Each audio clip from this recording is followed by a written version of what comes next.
Let's talk early relief pitcher rankings for 2025. Up next on Fantasy Baseball Today in 5.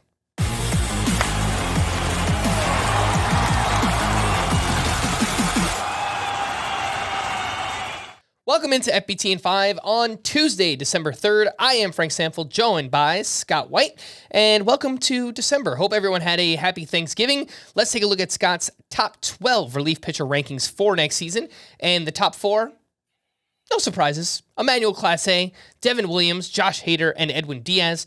The name here that we probably have the most questions about, Scott, is Edwin Diaz, who lost his job. He went on the IL, but once he returned, he was pretty dominant again. Yeah, he was. The ERA ended up higher than we're used to seeing it. The saves total ended up much lower. He had some weird rough patches, some stretches where the Mets, as good as they were, just didn't give him consistent save opportunities. So it was out of character in a number of ways, but the way it was in character for Edwin Diaz is those secondary numbers that reveal how dominant a pitcher really is. He was still very dominant, and I still think we should treat him like an elite closer. We expect the Mets to be good next year.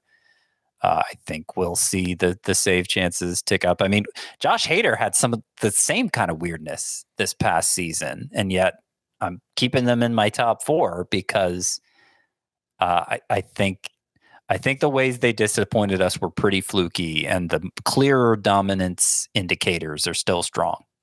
5 through 8 in your relief pitcher rankings, you have Ryan Helsley, Raisel Iglesias, Felix Bautista, and Ryan Walker. So Helsley led all of baseball with 49 saves, someone who could be traded this offseason, so we'll have to see where he lands. The Mountain, Felix Bautista, is returning from Tommy John surgery. He also had a few other cleanup procedures on that elbow, but the last time we saw him, he was maybe the best pitcher in all of baseball. Yeah, I had Felix Bautista as my number 1 reliever going into last season before he wound up needing Tommy John surgery. So I guess it changed even before the season, but you know what I'm saying. Like initially in my rankings, I had Bautista number 1. So I like the talent. There are questions obviously coming back from this lost year, but I think we'll have answers in spring training. I know he's not going to pitch that many innings, but there will be people with their eyes on him. We'll get a good sense of how Felix Bautista is doing well before the point where we're drafting for realsies.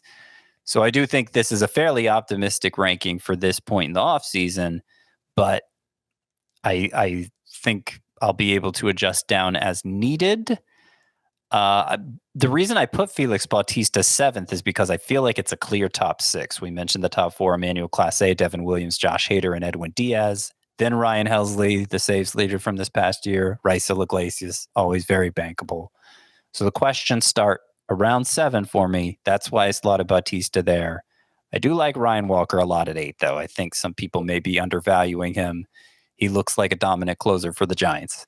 And we are going to talk a little bit more about that because you're 9 through 12 in relief pitcher rankings. You have Mason Miller, Robert Suarez, Andres Munoz, and Kirby Yates. A big topic of conversation on our full-length podcast was you ranking Ryan Walker over Mason Miller. So, Scott, the floor is yours. Defend yourself. Yeah, I suppose people might say it's an obvious top 7. I mentioned the top 6. They would probably include Mason Miller with that group. And I think talent-wise, Mason Miller's up there with the Josh Haders and Edwin Diaz's of the world. But he's closing for the Athletics as things currently stand. And I expect the Athletics to be terrible. They were less terrible than we expected this past year, but I think they'll be even worse next year. And Mason Miller, as it was, only got to 28 saves. I think he maxes out at about 30 with the Athletics if a lot goes right for him. There are some injury issues too, but really it's more about closing for the Athletics. And if he's traded, I'll move him up. But I'm rating him as things stand now. I like Ryan Walker's chances to.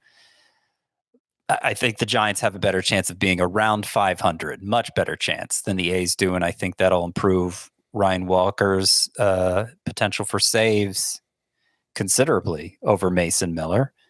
And that's really the only reason why I rank them as I do, because Mason Miller is very good. Yeah, let's just hope the Giants don't bring in any competition for Ryan Walker.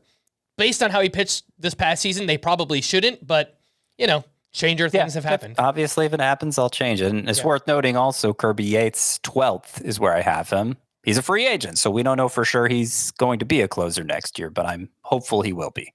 All right. For more extensive fantasy baseball coverage, listen to the Fantasy Baseball Today podcast on Spotify, Apple Podcast, or anywhere else podcasts are found. Thanks for listening to Fantasy Baseball Today in 5, and we will be back again on Thursday. Bye-bye.